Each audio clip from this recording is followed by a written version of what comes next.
नमस्कार, सुप्रियाज किचन मध्ये तुम्हा सर्वांचं पुन्हा एकदा मनापासून स्वागत आहे। आता आंब्याचा सीझन चालू आहे, त्यानिमित्ताने मी तुम्हाला दाखवणार आहे आम्रखंड। त्यासाठी हे मी दही लावलेलं आहे। रात्री दूध उकळलं की तसंच मलाई सहितच त्याला 2 ते 3 चमचे आंबट दही विरजण म्हणून लावायचे। छान ढवळून घ्यायचे। मलाई सहित लावलं की ते श्रीखंड अतिशय छान मलाईदार होतं। तर मलाई सहितच शक्यतो लावायचं। यामध्ये 2 चमचे विरजण घालायचं, थोडंसं आंबटसर, आणि चांगलं ढवळून घ्यायचे आणि झाकण घालून ठेवून द्यायचं रात्रभर। सकाळी छान पैकी दही लागतं। आणि सकाळी जर आपल्याला लगेचच करायचं नसेल तर ते फ्रीज मध्ये ठेवायचं, कारण ते थोडा जसजसा वेळ जाईल तसं ते आंबट होत जातं। तर आता हे मी रात्रभर लावलं होतं दही, आता काढलेलं आहे। हे आपण आता एका पातळ सुती कपड्यामध्ये बांधायचे, त्याची मोटली बांधायची आणि टांगून ठेवायचे, म्हणजे त्याचा चक्का तयार करायचे। हे बघा, हे असं सुती कापड घ्यायचंय, एका चाळणीत ठेवलंय मी, कॉटनचं आहे। हे असं ठेवायचंय आणि त्यामध्ये आपण हे आता दही घालायचं। ह्यातलं आधी थोडं पाणी जाऊ दे आणि मग त्याची पोटली बांधायची आहे आणि कुठेतरी उंच ठिकाणी ही टांगून ठेवायचे, म्हणजे त्यातलं पूर्ण पाणी निघून गेलं पाहिजे आणि त्याचा चक्का तयार होईल। आता हे बघा, आता हे व्यवस्थित सगळं गोळा करून घ्यायचंय आणि याची अगदी घट्ट अशी पोटली बांधायची। हे बघा, त्याचं पाणी आताच पडायला सुरुवात झालेली आहे। अगदी जेवढी घट्ट आपल्याला बांधता येईल तेवढी घट्ट पोटली बांधायची। बांधायच्या आधी थोडंसं आपण हाताने असं दाबल्यासारखं करायचंय आणि आता आपण याची एकदम घट्ट अशी पोटली बांधणार आहोत। हे बघा, आणि आता ही कुठेतरी उंच ठिकाणी बांधायची, म्हणजे ती टांगून ठेवली की त्यातलं सगळं पाणी निघून जायला मदत होते। हे बघा, असं दाबून काढलंय तर किती पाणी निघालं ते बघा। आता आपल्याला हे चांगलं जरा उंच ठिकाणी टांगून ठेवायचे। हे असं पूर्ण आपण दिवसभर ठेवायचं, म्हणजे जास्तीत जास्त 10 ते 12 तास ठेवलं की त्यातलं पूर्ण पाणी निघून जातं। आपण दही टांगून ठेवलंय चक्का करण्यासाठी। आता हा आंब्याचा रस काढून घेतलाय मी। 2 आंब्याचा रस आहे, हापूस आंब्यांचा, आणि ही साखर घेतली आहे। पण आपल्याला चक्क्यामध्ये ही आमरस आणि साखर अशी मिक्स नाही करायची आहे, ही आपण थोडासा घट्ट करायचा आहे गॅसवर उकळून, कारण त्यातला पाण्याचा अंश जाणं जास्त महत्वाचं आहे। हे जर असंच्या असं जर आपण चक्क्यामध्ये मिक्स केलं तर श्रीखंड किंवा आम्रखंड पातळ होण्याची शक्यता असते। इथे मी पॅन तापत ठेवलाय, त्यात आपण हा आमरस घालून घेऊया।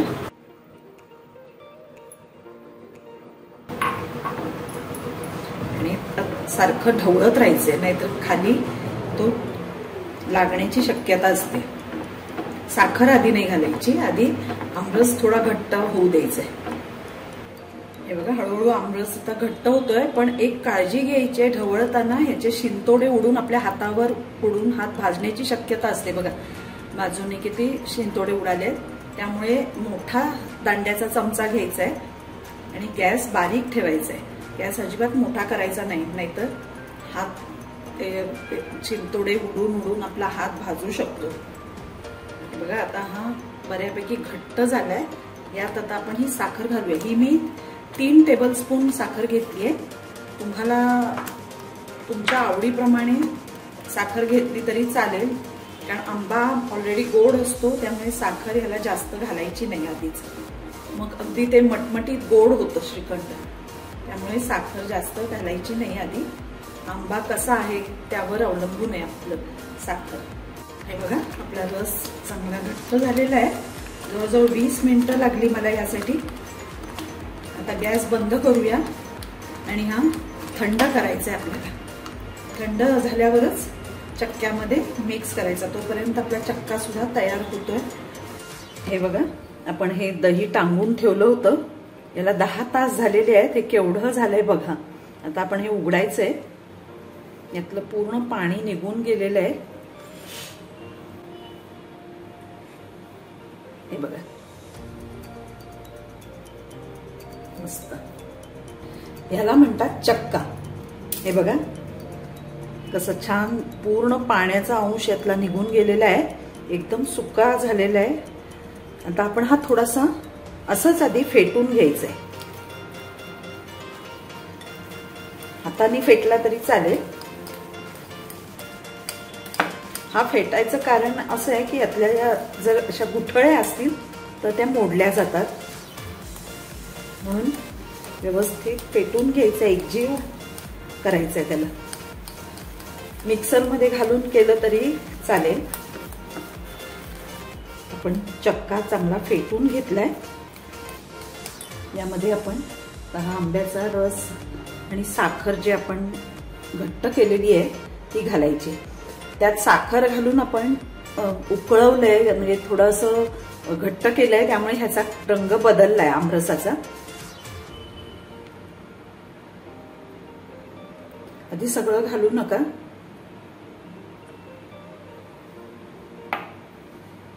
यात वेलची पावडर घालायची आणि हे इथे मी केसर घालून दूध ठेवलं होतं, हे बघा ते घालायचं। यामध्ये शक्यतो इतर कुठली ड्रायफ्रुट्स घालायची नाहीत, कारण याला जो आंब्याचा आणि केसराचा जो फ्लेवर येतो तोच अतिशय सुंदर लागतो, यात वेगळी ड्रायफ्रुट्स घालायची गरज नाही। आता आपण हे व्यवस्थित मिक्स करायचे। वाव, काय सुंदर रंग आलाय बघा। हा हापूस आंब्याचा रस आहे, त्यामुळे त्याचा रंग अतिशय सुंदर येतो श्रीखंडाला किंवा आम्रखंडाला। हे सगळं व्यवस्थित ढवळून घेऊया, एकजीव होईपर्यंत ढवळायचे। तुम्ही हे ब्लेंडरनी पण करू शकता, पण मला हे असं जास्त आवडतं म्हणून मी असं रवीनी करते। हे बघा, ह्यात मी हा उरलेला पल्प सुद्धा घालणार आहे, तर हे सुद्धा सगळं व्यवस्थित परत मिक्स करूया। यामध्ये आपला एक सर्वात महत्त्वाचा इन्ग्रेडियंट घालायचा राहिलेला आहे, तो म्हणजे जायफळ पावडर। पाव चमचा आपण जायफळ पावडर घालायची आहे आणि आता सगळं व्यवस्थित ढवळून घेऊया। आपण सगळं व्यवस्थित मिक्स केलेलं आहे, आपलं आम्रखंड तयार आहे। आता हे आपण फ्रीजमध्ये ठेवायचे आणि थंड सर्व करायचे। याबरोबर तुम्ही पुरी चपाती काही खाऊ शकता, मी आज पुऱ्या करणार आहे। तर सगळ्यांनी जेवायला या। माझा व्हिडिओ आवडला असेल तर त्याला लाईक करा, जास्तीत जास्त शेअर करा आणि माझ्या चॅनलला सबस्क्राईब करा। थँक्यू। हे बघा, आता आपला आम्रखंड छान थंड झालेलं आहे, हे सर्व करूया आपण। वाव, एकदम छान रंग आलेला आहे, यात कुठलाही आर्टिफिशियल रंग घातलेला नाहीये मी। हा आंब्याचा आणि केशरचाच रंग आहे पूर्णपणे। याला वरून ड्रायफ्रुट्स घालायचे, केसरची काडी, आणि मी इथे पुऱ्या केलेल्या आहेत। आज जेवणामध्ये आम्रखंड आणि पुरी असा बेत आहे। जेवायला या सगळ्यांनी आणि माझ्या व्हिडिओला लाईक करा, शेअर करा। थँक्यू।